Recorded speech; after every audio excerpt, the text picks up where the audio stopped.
I guess you watched the testimony of the lady whose husband was killed by those wearing UPDF uniform, according to her own statement. I also believe that you watched MP Lagen David trying to present the issue of killing in Agago district by suspected cattle raiders. In this analysis, we break down the clip to find out what is deeply concerning about the conduct of Anita and Anita.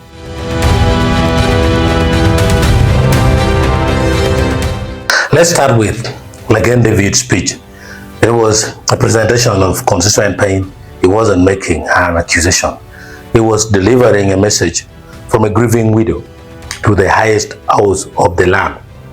He spoke of armed men in uniforms, a detail he was duty-bound to share. Madam Speaker, I want to bring to attention of Parliament the matters which is very important and need to be responded to very urgently.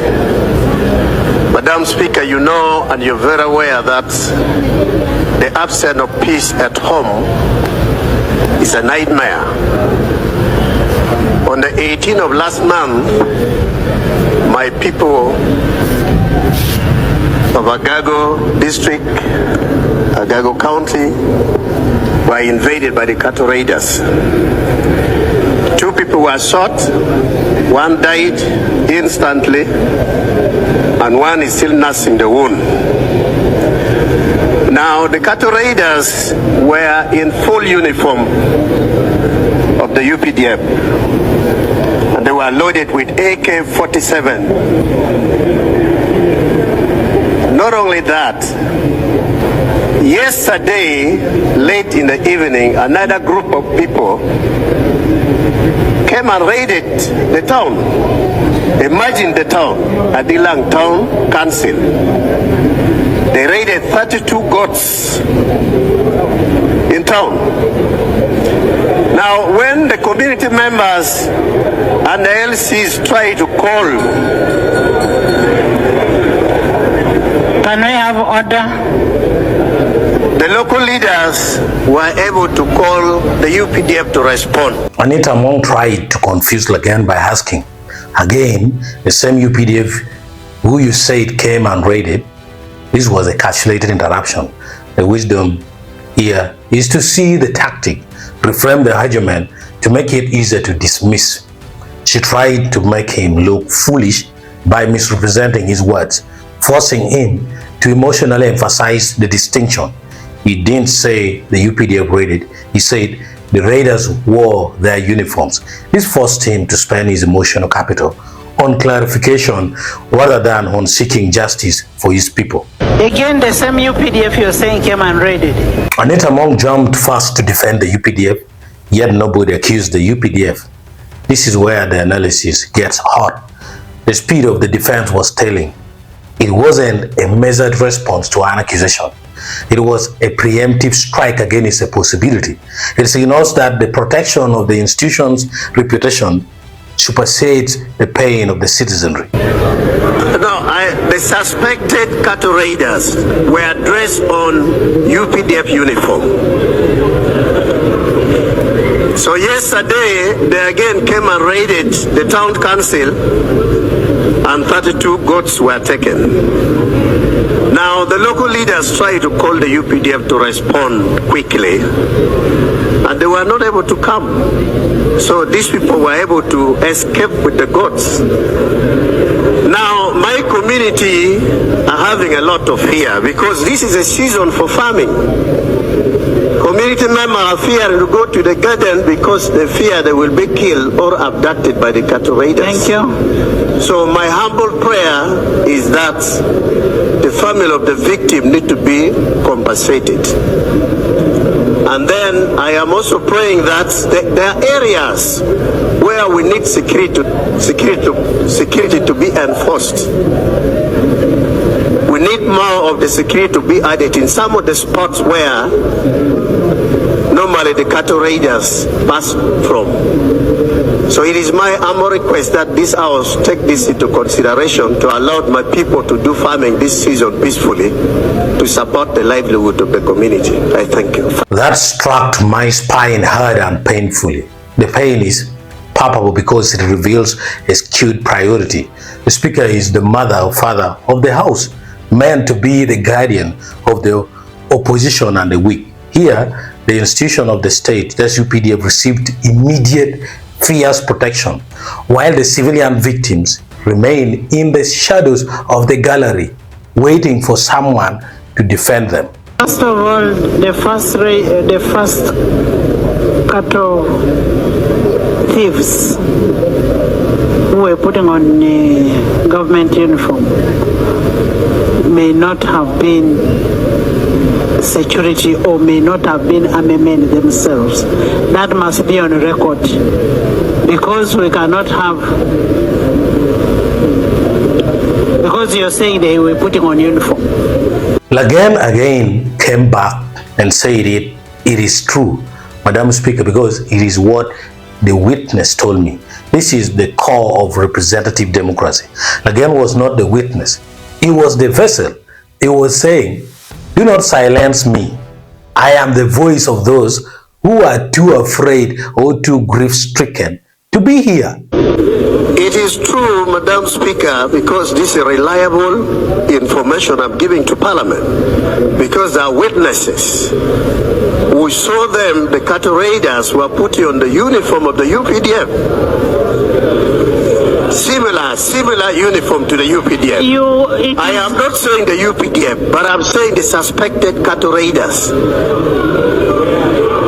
wearing a similar uniform.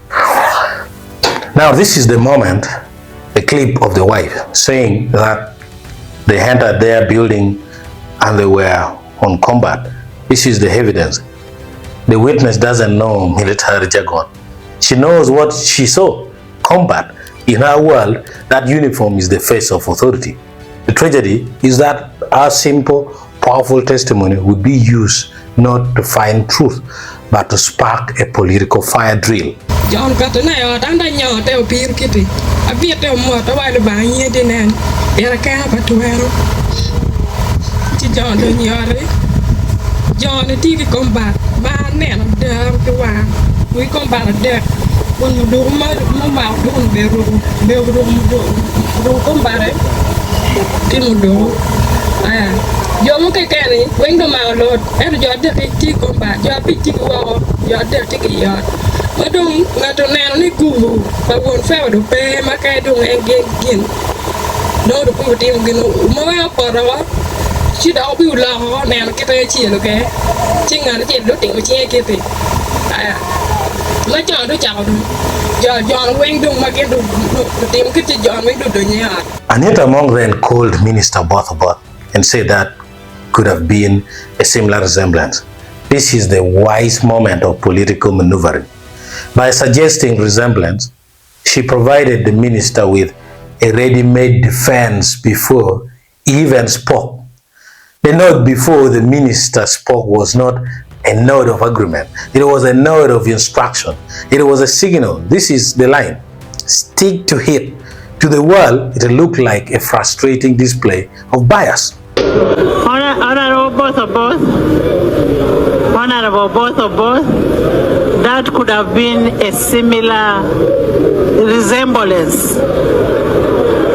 Both came and greeted everyone.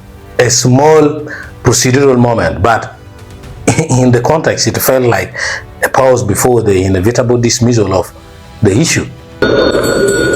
Thank you, Right Honorable Speaker. But then Anita Among came out to say, at least it is on record that our UPDF have never been thieves. Who said? This was the hammer. This statement wasn't a fact. It was a verdict delivered before the investigation. By declaring them innocent of theft, a mischaracterization of murder and rape, she boxed the minister in. She was essentially saying, Minister, you must not accept this premise. It closed the door on any inquiry that might find fault. At least it's on record that our UPDF have never been thieves. That's right. Yes. So what do you expect from Obath? He followed the script. He falsely claimed Lagen mixed up a few things and dismissed the testimony by saying, good evidence would be Lagen witnessing it himself. Oh God, what an ugly moment in Parliament. This is the third climax. It is set an impossible standard. The MP must be an eyewitness to avoid addressing the issue at hand.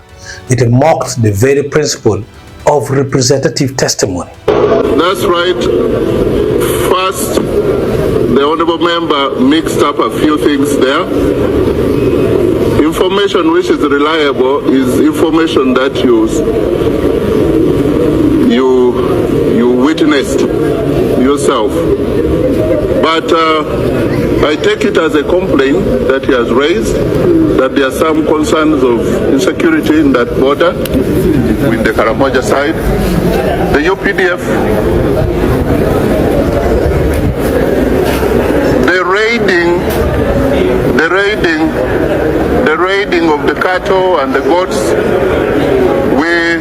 I will take it to Uganda to follow up, but the UPDF does not raid, and I think for the last few years through this parliament, the support we've gotten from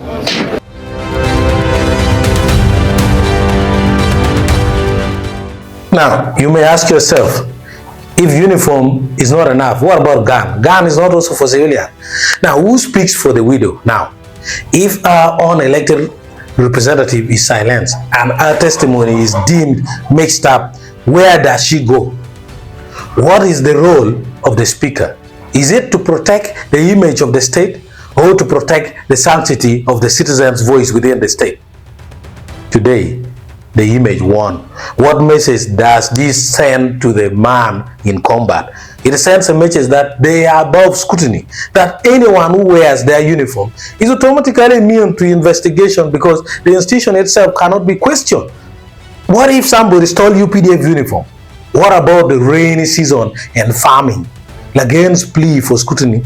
So these people could farm without loss. The real issue, the fear prevents a community from feeding itself, was buried under a pile of procedural deflection and institutional defense.